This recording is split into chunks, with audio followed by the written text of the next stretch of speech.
Estas son las fórmulas para determinar la derivada de las funciones algebraicas. Para comenzar, tenemos que la derivada con respecto a x de una constante es igual a 0. La derivada con respecto a x de x es igual a 1. La derivada con respecto a x de una constante por una variable es igual a la constante por la derivada con respecto a x de la variable. La derivada de una suma o resta de variables es igual a la derivada de cada una de ellas conservando el signo. La derivada con respecto a x de x a la n es igual a n por x elevado a la n menos 1. La derivada con respecto a x de v a la n es igual a n por v elevado a la n menos 1 por la derivada de la variable. La derivada con respecto a x de la raíz cuadrada de una variable, la raíz n de una variable, es igual a 1 sobre n por la raíz n de la variable a la n menos 1. Y todo esto por la derivada con respecto a x de la variable.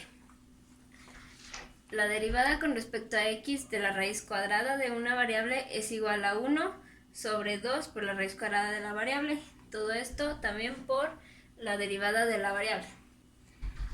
La derivada de dos variables es igual a la primera variable por la derivada de la segunda más la segunda variable por la derivada de la primera. La derivada con respecto a x de u sobre v es igual a v por la derivada de u menos u por la derivada de v. Todo esto sobre v al cuadrado. La derivada de una constante sobre una variable es igual a menos la constante entre la variable al cuadrado por la derivada respecto a x de la variable. Y por último, la derivada con respecto a x de una variable sobre la constante es igual a 1 sobre la constante, todo esto por la derivada de v. Enseguida vamos a resolver un problema que utiliza alguna de estas fórmulas.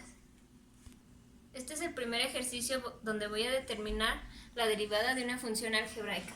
Nuestra función es y igual a 8x cuadrada más 4x menos 3. Para empezar, con la derivada de y se pone una comilla y así mostramos que es su derivada. 8 por x vemos que es este caso.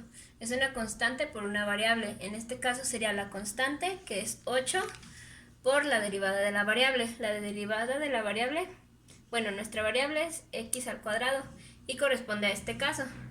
Bajamos n, que en este caso sería el 2, ponemos la x y el exponente n le restamos 1, más este caso 4x también corresponde a una constante por una variable. No. Sí.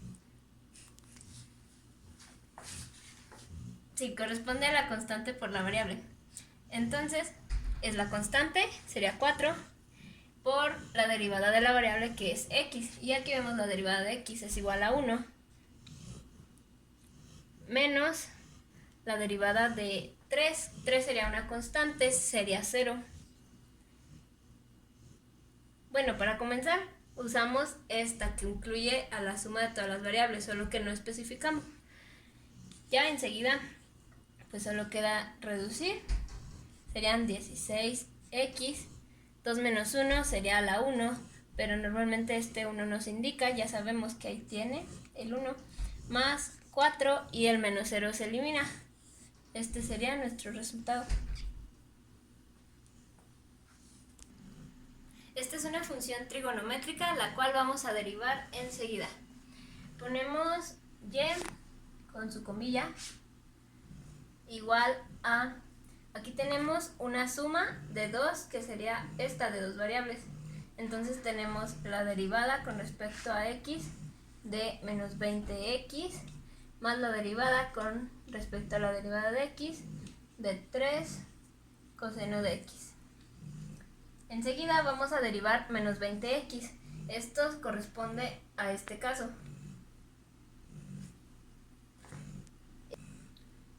Bueno, la fórmula dice que una constante por la variable es igual a la constante por la derivada de la variable. La derivada de la variable es x y x es igual a 1, entonces pues menos 20 por 1, eliminamos, bueno, ya no se pone, más este caso, la derivada de una variable por otra, o una constante por una variable más bien dicho, es este caso también, que sería el 3 por la derivada con respecto a x de coseno de x.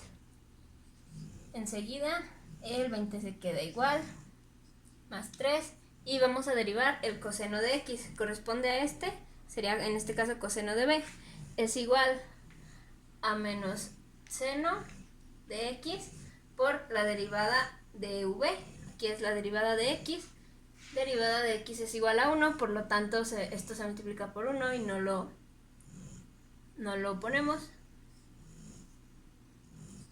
Y como resultado tenemos menos 20, más por menos sería menos, multiplicamos